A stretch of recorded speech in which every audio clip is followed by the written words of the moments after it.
지난주까지는 저희들이 산상보훈 첫 부분이 되어지는 마태복음 5장에 있는 팔복 말씀을 나누었습니다. 팔복은 예수 믿는 하늘나라의 백성이 되어지면 받는 복, 그 8가지를 나열한 것이 아니라 예수를 믿어 천국 백성들이 된 우리들에게 그 천국을 이 땅에서 이루어 나가기 위해서 가져야 할 행동 지침을 말씀하고 있다라는 그 말씀을 드렸습니다.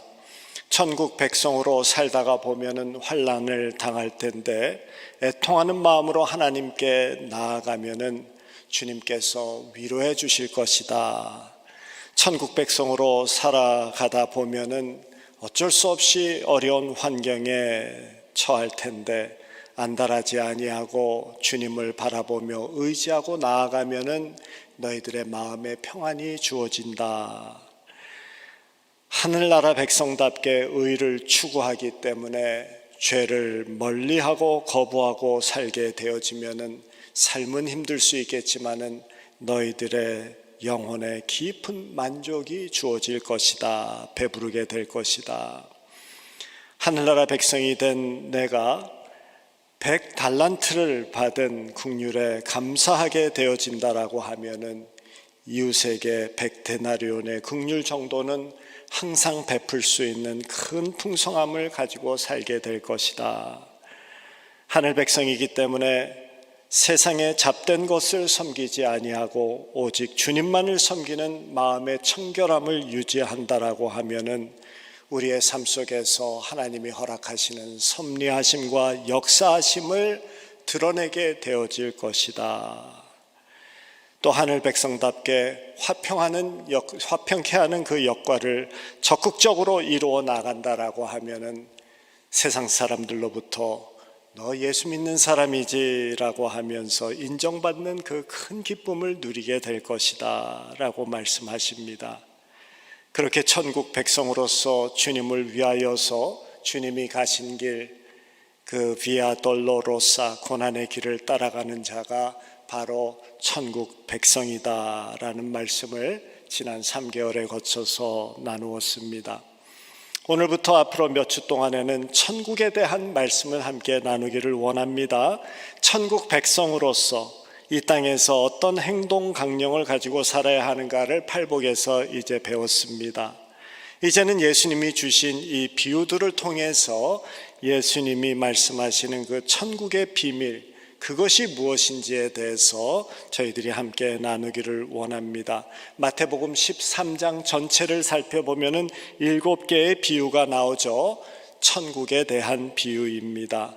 천국은 무엇과 같다라는 식으로 시작하면서 이 비유가 나오는데 그 중에서 6개는 13장에 그렇게 기록되어져 있고 오늘 나오는 이 13장의 첫 번째 이 비유는 4종류의 땅에 떨어진 그 씨의 비유 또는 흔히 씨 뿌리는 자의 비유라고 하면서 천국은 무엇과 같다라는 식으로 시작되어지지는 않죠.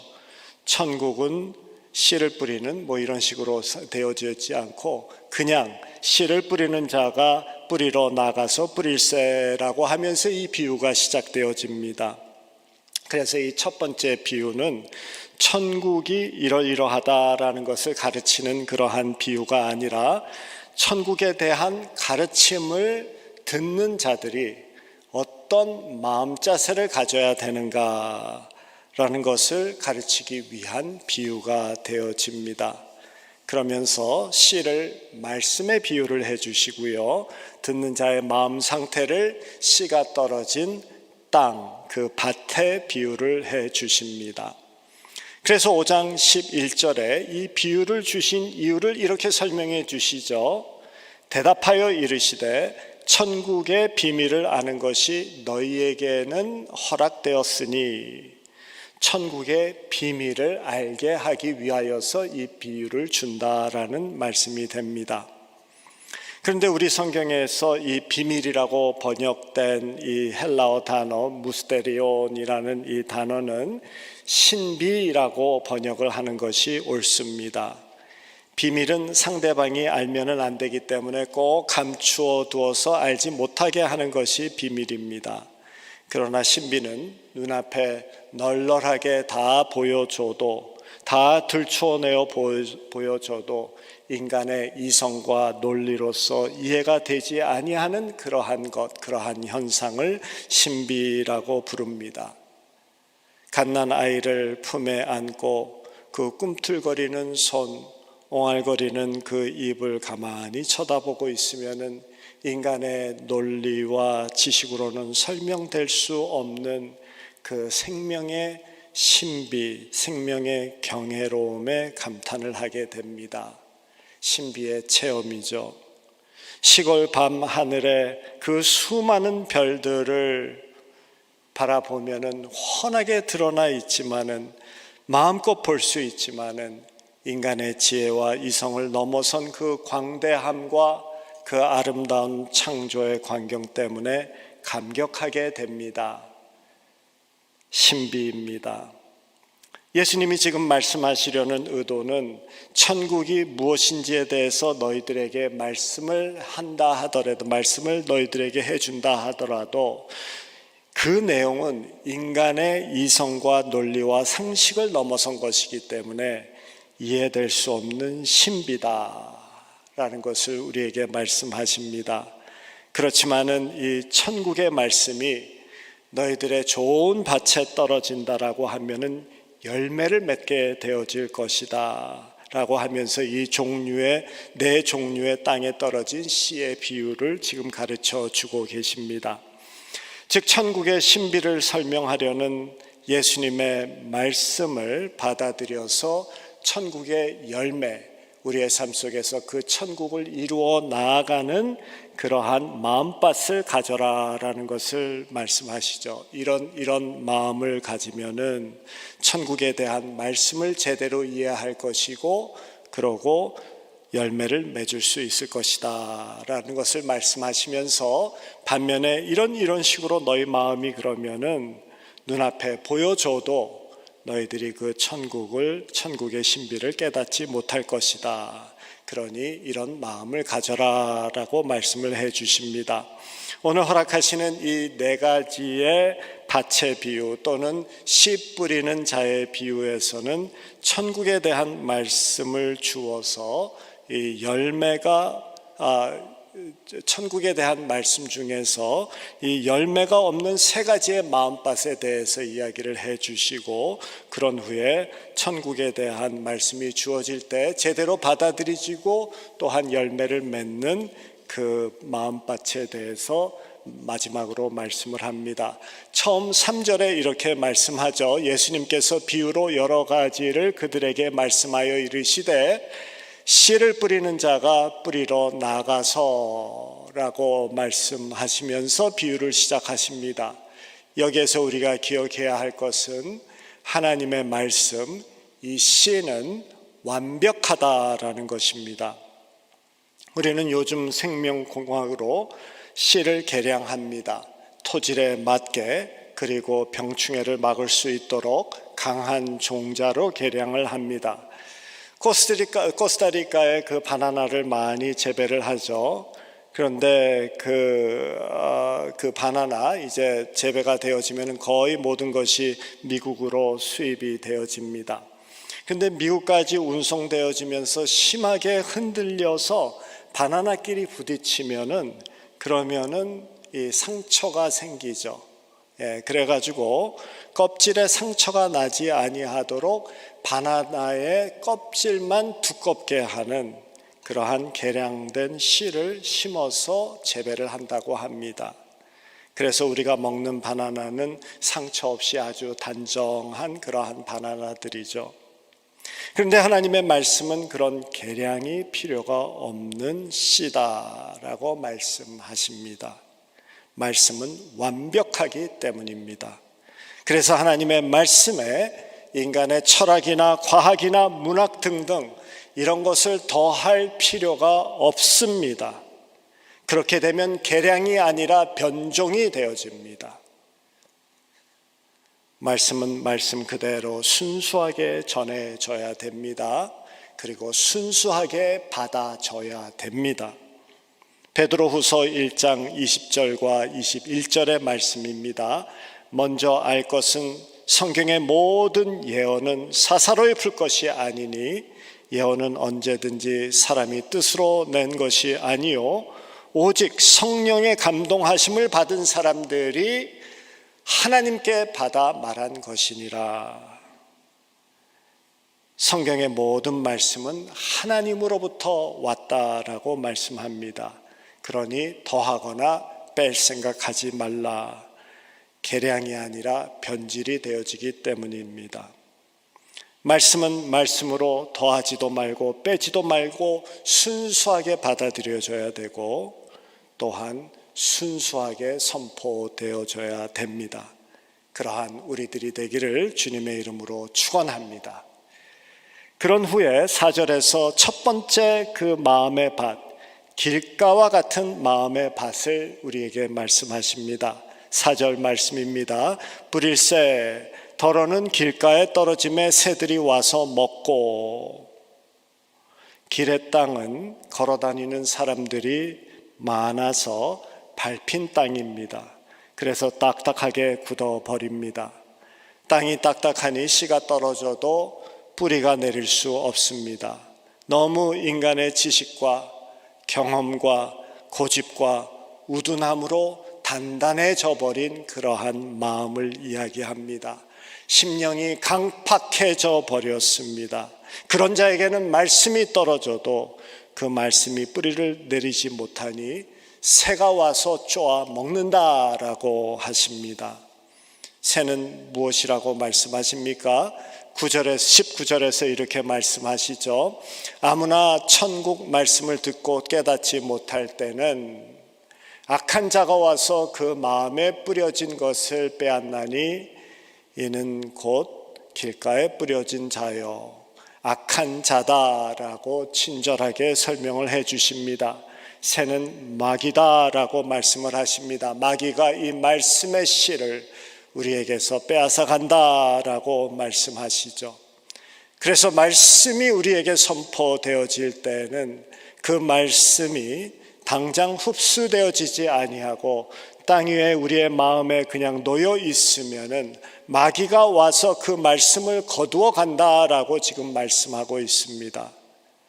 그렇기 때문에 가장 큰 영적 전쟁은 바로 말씀이 선포되어지는 이곳에서 지금 일어나고 있는 것입니다.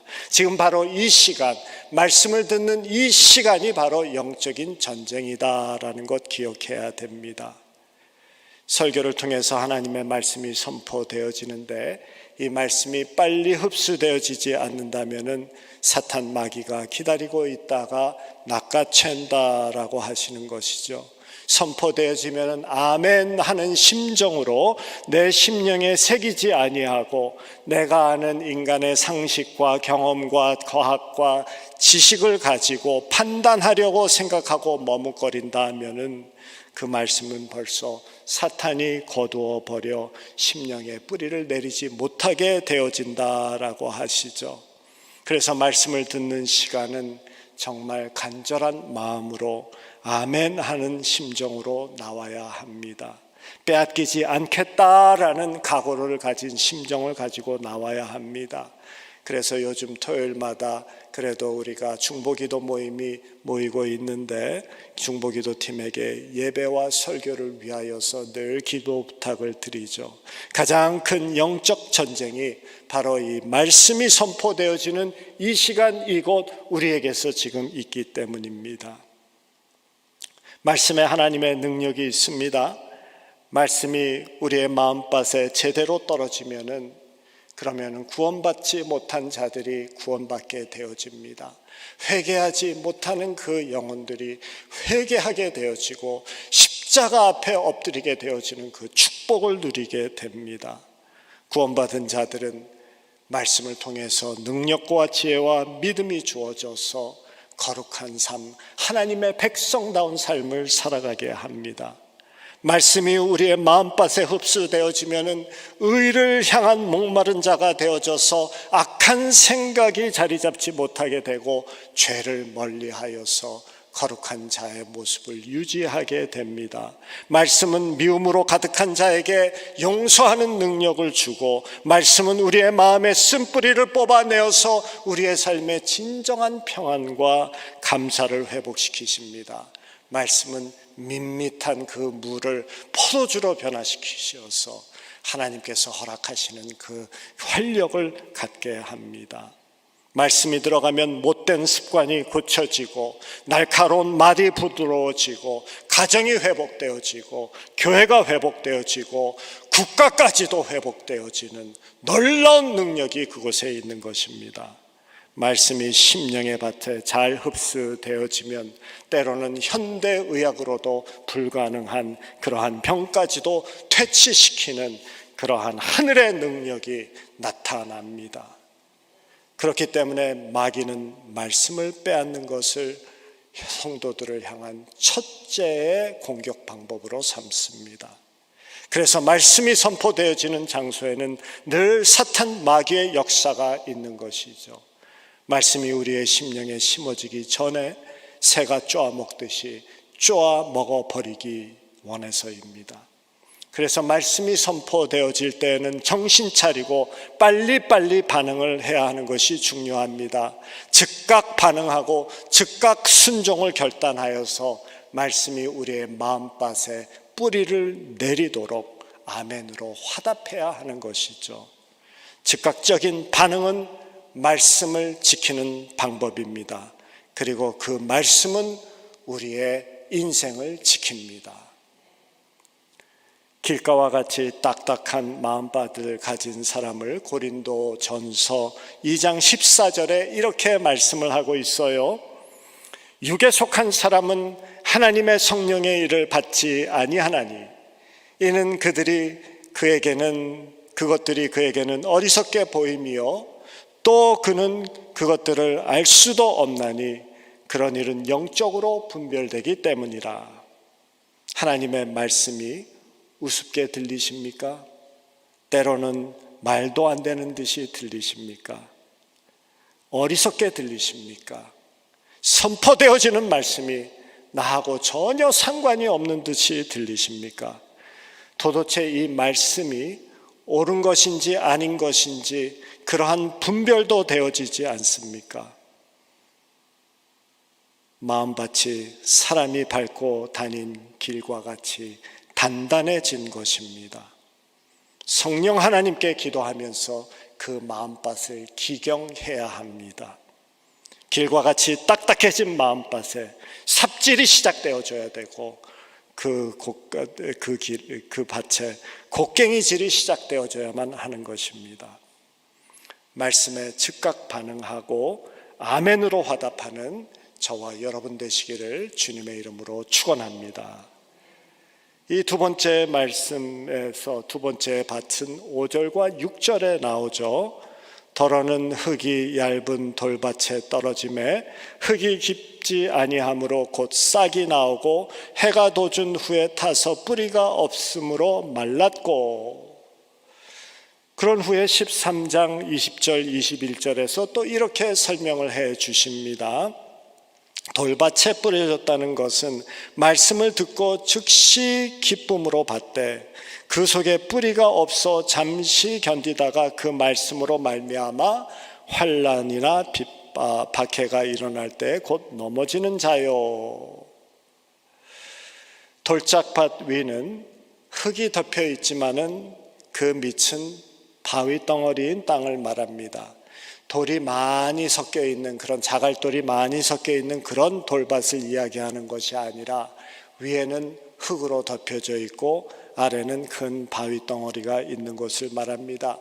그래서 씨가 뿌려지는 것 같이 뿌려서 뿌리를 내리는 것 같이 보이지만은 그렇지만은 바위에 부딪혀서는 더 이상 뿌리를 내리지 못하고 말라 죽는 경우가 됩니다. 그런 마음밭은 믿음이 깊지 못하고 얇다는 것이 문제죠. 첫 번째 길가의 땅은 부드럽지 못하고 딱딱한 것이 문제였습니다. 두 번째 이 돌밭 땅의 문제는 깊지 못하고 얇은 것이 문제입니다. 20절의 말씀과 같이 말씀을 받들 때 기쁨으로 받습니다. 그리고 잠깐 견디다가 환난과 박해가 일어나면 곧 넘어지는 자다라고 말합니다. 얕은 믿음은 잠깐이라는 시간 동안만 견딥니다. 그리고 환난이 오면은 무너집니다.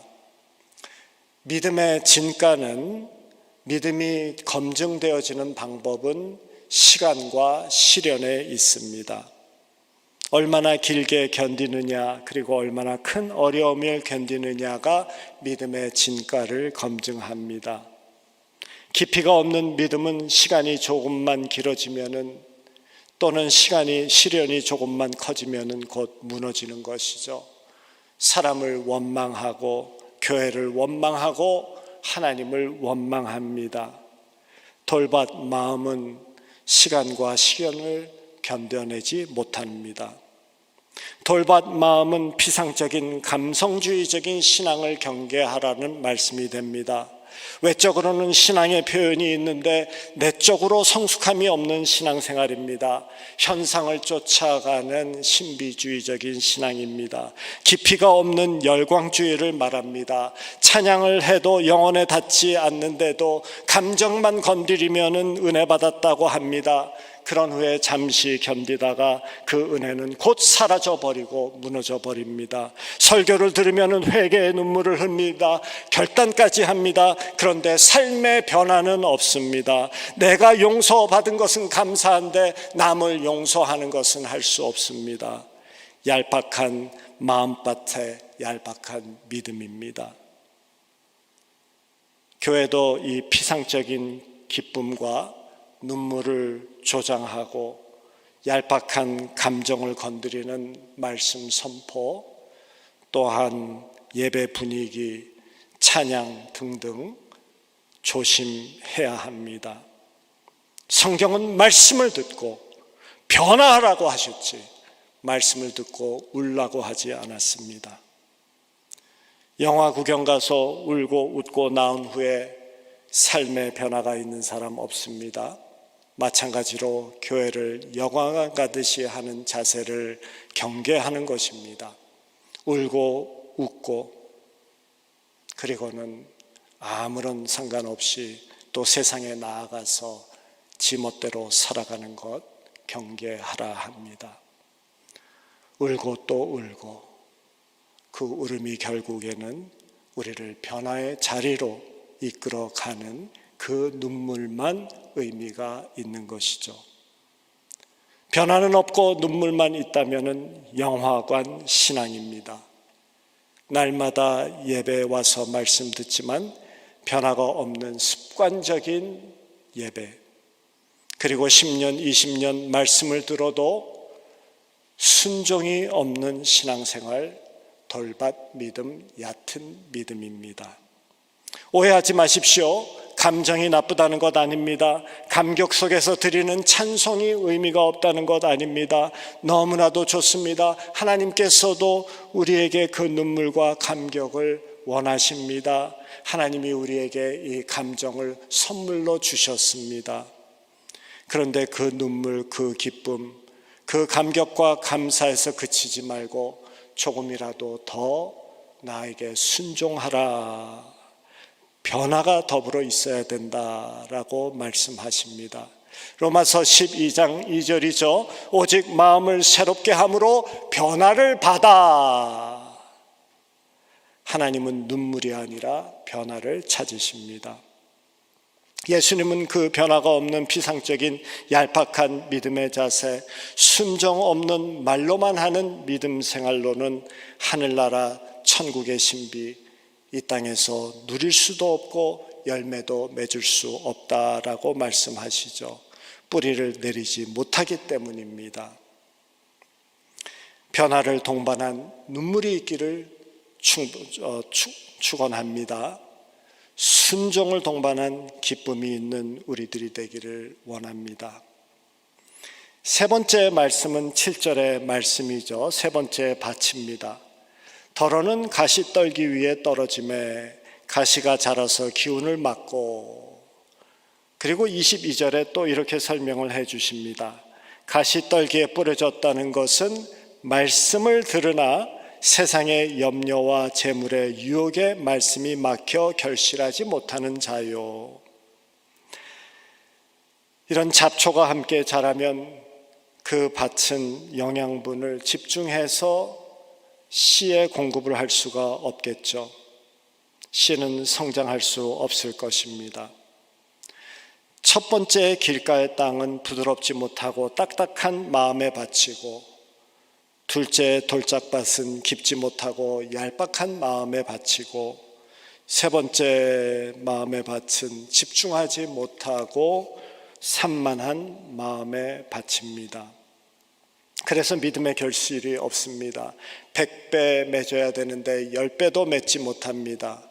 하나님의 말씀에 집중하지 못해서 무기력해지고 지쳐버린 믿음이 되어집니다. 이유가 무엇입니까? 가시떨기, 세상의 염려와 재물의 유혹이라고 20절에 22절에 말씀하시죠. 세상이 가져다주는 근심과 걱정에 매여서, 그리고 재물을 더 갖고 싶어하는 그 욕심에 끌려서 하나님의 말씀에 집중할 수 있는 마음의 여유가 없습니다. 말씀을 제대로 들어서 말씀의 약속에 근거해서 기도를 하면은 하나님의 능력이 나타납니다. 그러나 말씀을 듣지 못하니 말씀을 통해서 우리의 삶의 문제, 하나님께서 가장 선한 방법으로 해결해 주고 싶어도 해결해 주실 수가 없는 것이죠. 말씀은 우리에게 살 길을 보여줍니다. 그래서 우리는 삶의 문제가 있을 때 문제가 아니라 말씀에 집중해야 되는 것이죠. 문제가 있을 때 문제를 품지 말고 말씀을 품어 나아가야 됩니다. 그래야지만이 회복과 해결이 있다라는 것이죠. 에스겔서를 저희들이 함께 보기를 원합니다. 에스겔서에는 마른 뼈들이 살아나는 이야기가 나오죠. 하나님께서 죽은 마른 뼈들에게 말씀합니다. 그랬더니 죽은 마른 뼈들이 하나하나 뭉치면서 다시 살아납니다. 생기를 얻어서 군대를 이룹니다. 저는 이 말씀을 너무 좋아합니다. 그래서 여러분들과 함께 교독하기를 원합니다. 제가 먼저 5절부터 읽도록 하겠습니다. 에스겔서 37장 5절 제가 읽고, 그 다음에 여러분들이 6절 읽어주시면 되겠습니다. 주 여호와께서 이 뼈들에게 말씀하시기를, 내가 생기로 너희에게 들어가게 하리니 너희가 살리라. 6절 같이 읽겠습니다. 다 마스크를 쓰셔가지고 못 읽으시나 보죠? 같이 읽도록 하겠습니다. 주 여호와께서 이 말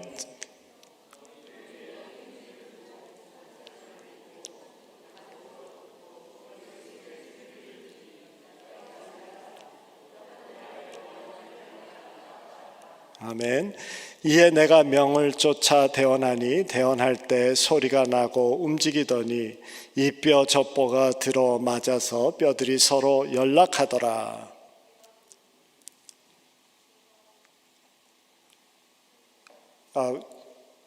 우리 위에서 좀 잘 도와주셔야지 되겠네요. 8절로 나가야지 되는데요. 예, 감사합니다. 좀 시간 딱 맞춰서 좀 해주시기 바랍니다. 우리 8절 함께 읽도록 하겠습니다. 내가 또 보니 그 입에 힘줄이 생기고 살이 오르며 그 위에 가죽이 덮이나 그 속에 생기는 없더라. 9절 제가 읽겠습니다. 또 내게 이르시되 인자야 너는 생기를 향하여 대언하라. 생기에게 대언하여 이르기를 주 여호와의 말씀이 생기야 사방으로부터 와서 이 사망에 당한 자에게 불어서 살게 하라 하셨다 하라. 10절 저희들 함께 읽도록 하겠습니다. 이에 내가 그 명대로 대언하였더니 생기가 그들에게 들어가매 그들이 곧 살아 일어나서 큰 군대를 이루더라. 아멘.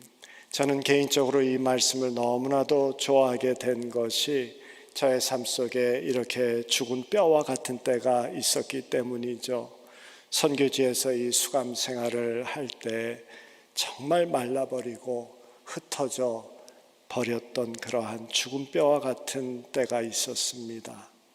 그때마다 하나님의 말씀을 붙들고 살아갔습니다. 그 말씀을 읽을 때 저의 영이 회복되어지는 것을 체험했고, 하나님께서 힘주시고 은혜로 붙잡아 주시는 것, 죽은 뼈와 같았을 때 정말 소망이 없어 보이는 그러한 상황 속에서도 정말 마른 뼈와 같이 더 이상은 가능성이 없이 보였던 그런 때에도 말씀을 대하면 소망이 생기고 영혼에 다시 힘이 주어집니다. 여러분, 문제를 보면은 문제만 커집니다. 문제가 있을 때에는 말씀에 집중해야 됩니다. 말씀으로 새롭게 되어지고 회복이 명하여지는 것을 기억하시기 바랍니다. 말씀이 우리를 살리는 것입니다. 세상의 염려와 재물의 욕심으로 말씀을 집중해야 하는, 말씀에 집중해야 하는 그 우리의 마음이 흐트러져 있습니까? 말씀에 집중해야지만이 뼈가 서로 맞추어지고 힘줄이 붙고 피부가 생깁니다. 말씀에 집중해야지만이 생기가 우리의 삶에 주어집니다. 하나님의 말씀은 능력입니다. 코비드19를 맞이해서 참 우리가 예배를 이렇게 흩어져서 드립니다. 집에서 컴퓨터 앞에서 얼마나 말씀을 제대로 들을 수 있는지 궁금합니다. 코비드19가 처음 시작되어졌을 때에는 그래도 단정하게 복장도 하고 예배 시간도 지키고 예배 드리는 것과 같이 앉아서 시간이 되면은 주님 앞에 나왔는데, 제가 말씀을 들어보니까 요즘에는 앞에다 커피도 한 잔 놔두고 그리고 식사 준비도 하고 왔다 갔다 하면서 말씀 반은 듣고 반은 못 듣고 이런다는 이야기를 듣습니다. 그게 예배입니까? 그러면서 예배 드린다라고 할 수 있겠습니까? 교회는 고사하고 영화관에 가서도 그 짓은 안 합니다. 어떻게 감히 하나님 앞에 예배를 드리는 우리가 말씀에 집중하지 아니하고 그런 자세로 드리겠습니까? 여러분의 영혼을 위해서 제대로 예배 드리시기 바랍니다. 말씀에 집중하셔야지 됩니다. 말씀을 꼭 붙잡으면은 그 말씀이 여러분의 삶을 붙잡는 것 우리가 알지 않습니까? 말씀에 집중하여서 능력을 힘입고 주님의 은혜를 누리는 저희들 되기를 바랍니다. 마지막에 이 좋은 밭에 대한 말씀이 있습니다. 8절의 말씀이죠. 더러는 좋은 땅에 떨어짐에 어떤 것은 100배, 어떤 것은 60배, 어떤 것은 30배의 결실을 하였느니라. 좋은 땅은 무엇입니까? 위에 세 가지가 아닌 것이 좋은 땅이 되어지는 것이죠. 말씀이 선포되어질 때 잘 기경되어져서 빨리 흡수하는 그 부드러운 마음, 피상적인 감정과 현상에 물들지 아니하고 심령 깊은 곳에서 변화가 주어지는 그런 마음, 그리고 마음이 흩어져 있지 않아서 선포되어지는 말씀에 집중하는 그 마음을 이야기합니다. 그런 마음 자세로 말씀을 들으면은 이 천국의 신비가 너희들의 삶 속에서 열매를 맺게 되어진다라고 하시는 거죠. 오늘 비유에서 우리에게 가르치시는 것은 천국의 삶, 천국의 축복을 누리는 삶은 주위의 환경에 달려있는 것이 아니라 하나님의 능력이 담겨져 있는 그 말씀을 받는 우리의 마음밭에 달려있다라고 가르치고 있습니다. 나쁜 밭이 되지 아니하도록 주의하라. 좋은 밭이 되어서 천국의 열매를 맺는 삶을 살라라고 하시죠. 우리가 어떤 마음으로 하나님의 말씀을 대하는지 살펴보는 시간이었습니다. 자신의 경험과 지식과 고집으로 딱딱해져 있지는 않은지, 순종과 변화를 추구하는 깊은 영성이 아니라 감정적인 얄팍한 종교적인 카타르시스를 추구하는 그러한 마음으로 신앙생활을 하고 있지는 않은지, 회복의 능력, 생명의 능력이 있는 이 말씀 앞에 마음이 갈라져 있어가지고는 제대로 집중하지도 못하고 말씀을 들을 시간도 찾지 못하는 그러한 삶을 살고 있지 않은지 살펴보시기를 바랍니다. 천국의 축복, 천국의 열매를 100배, 60배, 30배를 맺는 좋은 땅을 갖는 기경되어진 그러한 마음밭이 되어지는 저와 여러분 되어지기를 주님의 이름으로 축원합니다.